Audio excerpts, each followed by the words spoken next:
Harut व Marut कौन थे, बाबुल का कुआं कहाँ है और हारूत व मारूत का जादू किस तरह का था।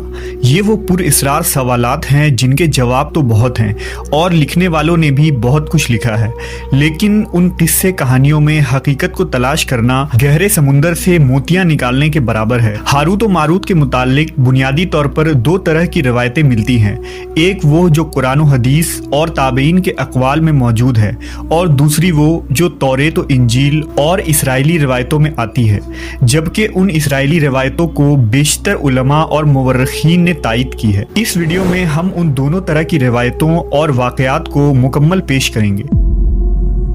रिवायतों के मुताबिक हज़रत इदरीस अलैहिस्सलाम के ज़माने में एक मरतबा आसमान और ज़मीन के दरमियान से पर्दों को हटा दिया गया तो फरिश्तों ने ज़मीन में आबाद इंसानों को देखकर ताज्जुब किया और बोले, या रब्बुल आलमीन, हम तो गुनाह के करीब भी नहीं जाते, जबकि ये बनी आदम गुनाहों में इतने मुब्तला हैं। अगर हम उनकी जगह होते तो कभी तेरी नाफरमानी ना करते। अल्लाह ने इरशाद फरमाया, इंसानों को गुस्सा और शहवत दी गई है, अगर ये चीज़ें तुम्हें दी जाए तो तुम भी इसी तरह गुनाह में मुलव्वस हो जाओगे। लेकिन फरिश्तों ने कहा, हम ऐसा हरगिज न करेंगे। लिहाजा अल्लाह के हुक्म से फरिश्तों ने अपनी जमात में से दो बेहतरीन और इताअत गुजार फरिश्तों को चुन लिया, जिनका नाम हारूत और मारूत था। अल्लाह ने उन दो फरिश्तों में इंसानी फितरत और शहवत डालकर दुनिया में भेजा। वो शहर बाबुल में दो खूबसूरत इंसान बनकर आए और काजी के काम पर मुकर्रर हो गए, जहां वो लोगों के दरमियान फैसले किया करते थे। एक दिन उनके पास एक औरत अपना मुकदमा लेकर आई और कहा कि उसका शौहर उसे बहुत परेशान करता है। हारूत व मारूत ने जब उस औरत को देखा तो वो उसकी खूबसूरती और हुस्न से मरऊब हो गए और उस पर आशिक हो गए। उन्होंने उस औरत से जिना की ख्वाहिश की तो औरत ने उनसे कहा, तुम्हारी ये ख्वाहिश मैं तभी पूरी करूंगी जब तुम बुत की पूजा करो, शराब पियो या मेरे खाविंद को कत्ल कर दो। हारूत व मारूत ने शराब नोशी को छोटा गुनाह समझकर पी लिया और नशे की मस्ती में दो और कबीरा गुनाह कर बैठे। उस औरत ने उनसे आसमान पर चढ़ने का अमल भी सीख लिया, जिसके जरिया वो आसमान पर जाते थे। जब औरत इस अमल के जरिया आसमान पर गई तो अल्लाह के हुक्म से उसे सितारे की शक्ल में मस्ख कर दिया गया। चूंकि उस औरत का नाम ज़ोहरा था, इसलिए वो सैयारा ज़ोहरा कहलाया, जिसे आज वीनस कहते हैं। इस गुनाह की वजह से हारूत व मारूत खुद वो इसमें आज़म भूल गए जिसे पढ़कर वो आसमान पर जाते थे और बतौर सज़ा उन्हें बाबुल के एक कुएं में उल्टा लटका दिया गया, जहां वो ता क़यामत यूं ही कैद रहेंगे। ये एक इसराइली रवायत है जिसे इमाम इब्न कसीर और फ़खरुद्दीन राज़ी जैसे मुफस्सरीन अफसाना और मन घड़त कहानी करार देकर सख्ती से रद्द कर देते हैं। वहीं इमाम सयूती जैसे उलमा इस रिवायत को मुस्तनद मानते हैं। हारूत व मारूत और चाहे बाबुल के सिलसिले में एक और रिवायत कसरत से बयान की जाती है, जिसके मुताबिक एक ज़माना ऐसा था जब शहर बाबुल रुए ज़मीन पर तहजीब व तमद्दुन का मरकज़ था। यहाँ के लोग बातिल खुदा की परस्तिश किया करते थे। ये लोग अपनी किस्मत उनसे वाबस्ता समझते थे, इसलिए इल्म नजूम और इल्म फल्कियात में बड़े माहिर थे। उनके बुतकदों में सितारों की पूजा की जाती थी। ये लोग जादू, तंत्र मंत्र, सिफली को बहुत अहमियत देते और इस इल्म के जरिया मुआशरे में खूब फसाद फैलाते थे। ये लोग तिलिस्म, जादू, तंत्र मंत्र में बहुत आगे बढ़ गए। उनमें बड़े बड़े जादूगर मौजूद थे।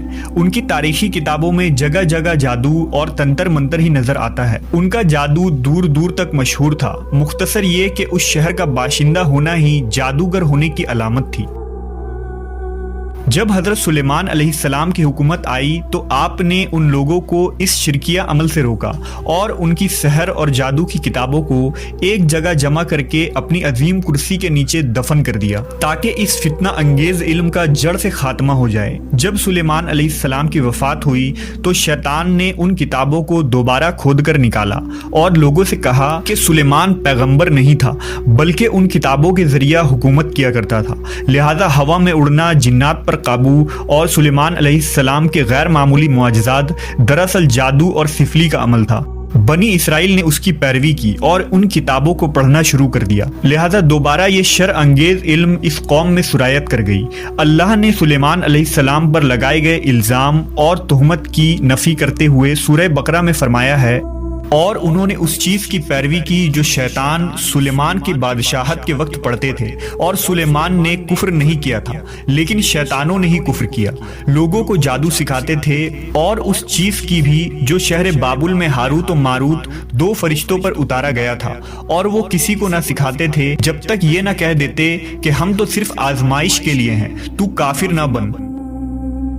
لہذا جب یہ سحر کا علم بابل میں عام ہو گیا اور لوگوں کی تکلیف اور پریشانی کا باعث بن گیا، تو اللہ نے دو فرشتوں کو انسانی صورت میں مامور کیا کہ وہ جادو کے عوامل اور اسے باطل کرنے کا طریقہ لوگوں کو سکھائیں تاکہ وہ جادوگروں کے فساد اور شر سے محفوظ رہ سکے۔ لیکن یہ تعلیمات غلط مقصد کے لیے بھی استعمال ہو سکتی تھی، حالانکہ وہ فرشتے لوگوں کو تنبیہ کرتے تھے اور ان کے لیے صراحتاً کہتے تھے کہ یہ تمہارے لیے ایک طرح کی آزمائش ہے، لیکن پھر بھی وہ لوگ ایسے کاموں میں پڑ گئے جو انسانوں کے لیے ضرر اور نقصان کا باعث تھا۔